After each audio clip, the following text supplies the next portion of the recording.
بے بسی، لاچاری، غصہ، درد، یہ ہے انسان کی حقیقت، لیکن ان کو دنیا پر حکومت کرنے کا جنون بھی ہے۔ یہ کہانی ہے انسانوں کی جو کبھی نہیں سدھریں گے، کبھی بھی نہیں۔ بہت پہلے دنیا کو وسیع سلطنتوں میں تقسیم کیا گیا تھا۔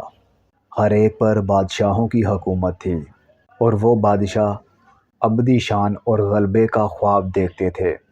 ان بادشاہوں کا خیال تھا کہ اقتدار ان کا پیدائشی حق ہے۔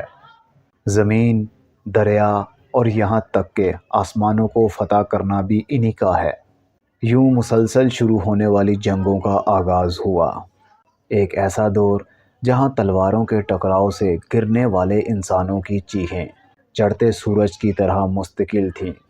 اردن کی بادشاہی سرسبز وادیوں میں بسی ہوئی تھی، سنہری فصلوں اور بے شمار ندیوں کے ساتھ پھلی پھولی۔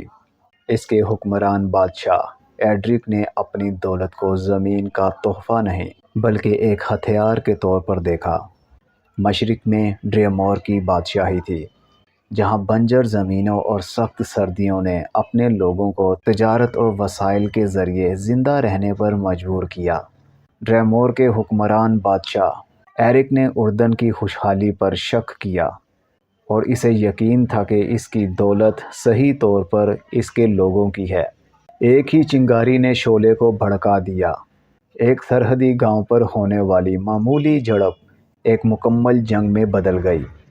ادھر کنگ ایڈرک غرور میں مبتلا اور کنگ ایرک حسد میں مبتلا اپنی فوجوں کو جنگ میں لے گئے۔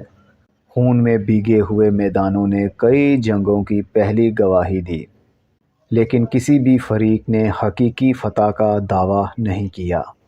اردن اور ڈریمور کے درمیان جنگ ایک نسل سے دوسری نسل تک منتقل ہونے والی میراث بن گئی۔ بیٹوں کو اپنے باپ کی تلواریں وراثت میں ملی تھیں، اور بیٹیوں نے ان بھائیوں کو الوداع کیا جو دور دراز کے میدان جنگ میں چلے گئے۔ جنگ کی وجہ کیا ہے یہ عام لوگ بھول گئے۔ وہ صرف اتنا جانتے تھے کہ تباہی کا نہ ختم ہونے والا چکر ہے۔ دوسری سلطنتیں میدان میں آ گئیں، اتحادی بنے اور ٹوٹ گئے، اور معاہدے طوفان میں عارضی توقف بن گئے۔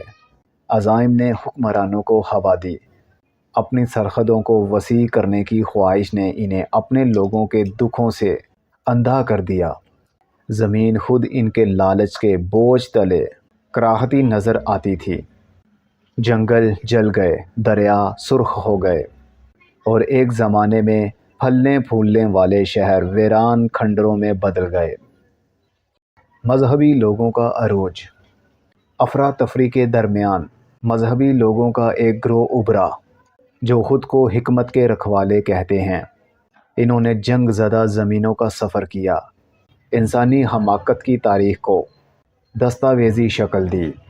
ان کی لیڈر لیرا نامی ایک عقل مند خاتون نے اعلان کیا کہ یہ جنگیں ضرورت سے نہیں بلکہ انسانی انا سے جنم لیتی ہیں۔ ہم بقا کے لیے نہیں بلکہ بالادستی کے سراب کے لیے لڑتے ہیں۔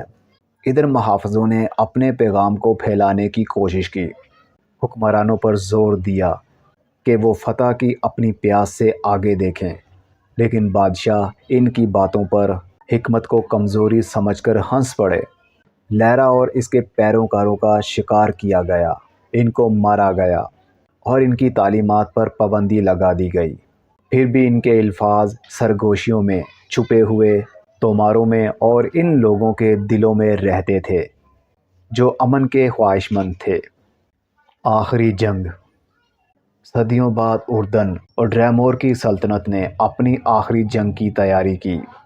دونوں قومیں ختم ہو چکی تھیں، ان کی زمینیں بنجر تھیں اور ان کے لوگ بھوکے تھے۔ اردن کے بادشاہ ڈوریان اور ڈریمور کی ملکہ ایلڈرا کی جنگ کے میدان میں ملاقات ہوئی۔ ان کی فوجیں محض اپنی سابقہ طاقت کے سائے میں رہ گئیں۔ جیسے ہی دونوں رہنما ایک دوسرے کا سامنا کر رہے تھے، ایک نوجوان سپاہی صفوں کو چیرتا ہوا آگے بڑھا۔ اس کے پاس ایک قدیم تومار تھا، ایک پرانا کپڑے کا ٹکڑا جس کے اوپر حکمت کے رکھوالوں کے کچھ آخری الفاظ لکھے تھے۔ پڑھنے سے پہلے وہ رو پڑا اور کہنے لگا، بس ہم صدیوں سے لڑتے آ رہے ہیں اور ہمیں مایوسی کے سوا کچھ حاصل نہیں ہوا۔ زمین مر رہی ہے اور ہم بھی۔ اگر ہم سب کچھ تباہ کر دیں گے تو حکومت کرنے کے لیے کون بچے گا؟ اس کے الفاظ پورے میدان جنگ میں گونج رہے تھے۔ دونوں اطراف کے سپاہیوں نے اپنے ہتھیار نیچے کیے۔ ان کے چہرے تھکے ہوئے تھے۔ پہلی بار لیڈروں نے سچی بات دیکھی اور سنی، وہ یہ کہ وہ بغیر کسی مقصد کے لڑ رہے تھے۔ لڑائی کے پیچھے کوئی مقصد تھا ہی نہیں۔ ایک نئی صبح بادشاہ ڈوریان اور ملکہ ایلڈرا نے جنگ کے خاتمے کا اعلان کیا۔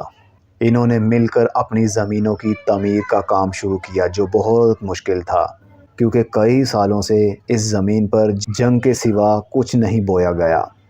حکمت کے رکھوالوں کو عزت دی گئی اور ان کی تعلیمات ایک نئے دور کی بنیاد بن گئیں۔ سلطنتیں فتح میں نہیں بلکہ تعاون میں متحد ہیں۔ ایک ایسی دنیا بنائی جہاں طاقت کو طاقت سے نہیں بلکہ ہمدردی سے پایا جاتا تھا۔ ان سب کے بعد ماضی کے نشان باقی رہے، لیکن اس کے سبق بھی باقی رہے۔ انسانیت نے سیکھا کہ حقیقی طاقت جنگ میں نہیں بلکہ امن کو گلے لگانے کی ہمت میں ہے، اور اس طرح نہ ختم ہونے والی جنگوں کا سلسلہ ختم ہوا، آنے والی نسلوں کے لیے امید کی ایک پائیدار میراث۔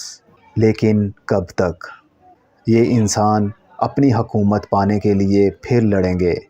وہ وقت کب آئے گا کوئی نہیں جانتا، لیکن یہ بات تو طے ہے کہ یہ وقت آئے گا ضرور۔